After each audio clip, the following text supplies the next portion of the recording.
Gold & Diamonds, Pride of Generations. Perinthalmanna, Pattambi, Valanchery, Ramanattukara. ദേശീയ പണിമുടക്കിനോടനുബന്ധിച്ച് UDTF Kottakkal മണ്ഡലം കമ്മിറ്റിയുടെ നേതൃത്വത്തിൽ സമരപ്പന്തലൊരുക്കി. സമരം UDF കോട്ടയ്ക്കൽ മണ്ഡലം ചെയർമാൻ മധുസൂദനൻ ഉദ്ഘാടനം ചെയ്തു. ദേശീയ പണിമുടക്കിന്റെ ഭാഗമായി UDTF കോട്ടയ്ക്കൽ മണ്ഡലം കമ്മിറ്റിയുടെ നേതൃത്വത്തിൽ കോട്ടയ്ക്കൽ ബസ് സ്റ്റാൻഡ് പരിസരത്ത് സമരപ്പന്തലൊരുക്കി.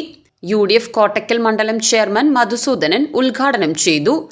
സ്വാതന്ത്ര്യാനന്തരം ഇന്ത്യയിലുണ്ടായ എല്ലാ ഗവൺമെന്റുകളും ഇന്ത്യയിലെ മുതലാളിത്തത്തെ എങ്ങനെ വളർത്താം എന്നല്ല നോക്കിയത്. ഇന്ത്യയിലെ സാധാരണക്കാർക്ക്, തൊഴിലാളികൾക്ക്, കർഷകർക്ക്, അടിസ്ഥാന വർഗത്തെ അവരുടെ ജീവിത നിലവാരം മെച്ചപ്പെടുത്തി അങ്ങനെ ഉയർത്തിക്കൊണ്ടുവന്ന് മറ്റുള്ളവരുടെ ഒപ്പം എത്തിക്കാൻ കഴിഞ്ഞില്ലെങ്കിൽ ഉയർത്തിക്കൊണ്ടുവരാനുള്ള ഒരു മനുഷ്യത്വ മുഖമുള്ള ഗവൺമെന്റുകളായിരുന്നു മുമ്പുണ്ടായിരുന്ന ഗവൺമെന്റുകൾ. എന്നാൽ നിർഭാഗ്യവശാൽ ഇന്ത്യയുടെ ഒരു ഗതികേട് എന്നോണം ഇന്നത്തെ 8 വർഷത്തോളമായി ഇന്ത്യ ഭരിച്ചുകൊണ്ടിരിക്കുന്ന BJP ഗവൺമെന്റ്, അത് ഇന്ത്യയിലെ തൊഴിലാളി വർഗത്തിന്റെ ക്ഷേമമല്ല അവരുടെ പുതിയ അജണ്ട. അവരുടെ മുൻഗണന അതിനുള്ളതല്ല.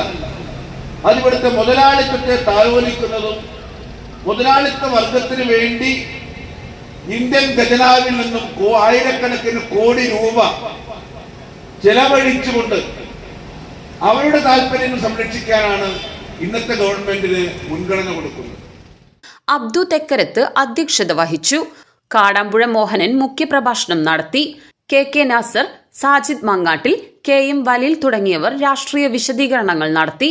തുടർന്ന് അടുവണ്ണി മുഹമ്മദ്, അയ്യൂബ് വടക്കൻ, MC Bavutty, MP Shahul Hameed, Saleem, MV Balakrishnan, Sivaraman Ponmala, Abdul Rasheed എന്നിവർ പങ്കെടുത്ത് സംസാരിച്ചു.